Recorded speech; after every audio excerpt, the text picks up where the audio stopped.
সংস্কারের কাজ দ্রুত শেষ করে অন্তর্বর্তী সরকার নির্বাচনের দিকে যাবে এমন প্রত্যাশার কথা জানিয়েছেন বিএনপি মহাসচিব মির্জা ফখরুল ইসলাম আলমগীর।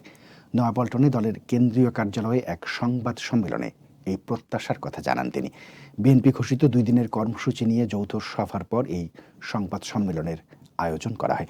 মির্জা ফখরুল বলেন, সবাই সংস্কারের কথা বলছেন এবং সংস্কার যে প্রয়োজন সেটা বলেছেন। সেক্ষেত্রে অতি দ্রুত যেন এই সংস্কারগুলো করা হয়। মূল যে বিষয়টি, গণতন্ত্রের জন্য জনগণের প্রতিনিধিত্বের যে শাসন, জনগণের নির্বাচিত সংসদ দিয়ে দেশ পরিচালনা, সে বিষয় যেন দ্রুততার সঙ্গে হয়, সেটি তাদের প্রত্যাশা থাকবে। তিনি বলেন, অন্তর্বর্তী সরকার সংস্কারের কাজ করছে, তাদের সময় ও সুযোগ দেওয়ার জন্য বিএনপি প্রতিশ্রুতিবদ্ধ। তারা যথাশিগগিরই তাদের কাজগুলো শেষ করে নির্বাচনের দিকে যাবে।